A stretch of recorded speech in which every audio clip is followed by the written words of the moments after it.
জীবনের দৌড় শেষ হয় না। জীবন এক অদ্ভুত দৌড়। কেউ শুরু করে জুতাসহ, কেউ খালি পায়ে।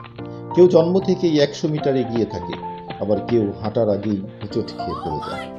সময়ের সাথে সাথে আপনি বুঝতে পারবেন এই দৌড়ের নিয়মগুলো কখনোই সবার জন্য একরকম নয়। আপনি হয়তো দেখবেন কেউ সহজেই সব শিখে নেয়, পরীক্ষার আগের রাতে কয়েক ঘন্টা পড়েই অসাধারণ ফলাফল করে।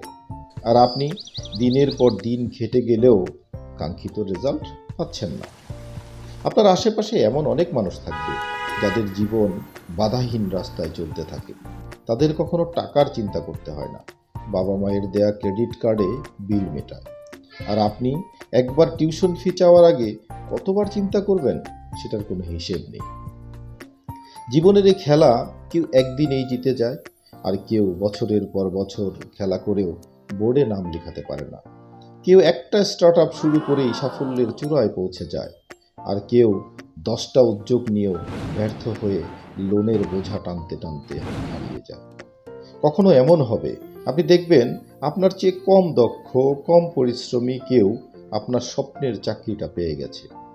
কারণ হয়তো সে সঠিক সময়ে সঠিক জায়গায় ছিল, হয়তো তার রেফারেন্স ছিল, হয়তো ভাগ্য তার পক্ষে ছিল।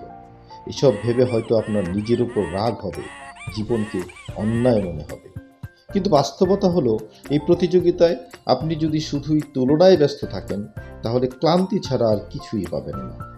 এখানে কেউ একটা গাড়ির মালিক হওয়ার স্বপ্ন দেখে, আরেকজন সেই গাড়িটা বদলে আরও দামি কিছু চায়।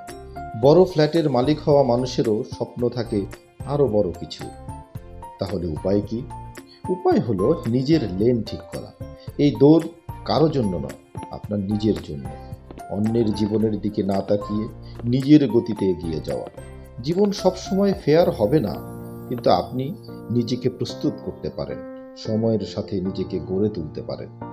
কারণ সত্যিকারের জয়ী হওয়ার জন্য গন্তব্যে পৌঁছানো দরকার নেই, শুধু দরকার এক পা এক পা করে সামনে এগিয়ে যাওয়া। আর জীবনে চলতে যখন হবেই, তখন চলুন সামনের দিকেই চলি।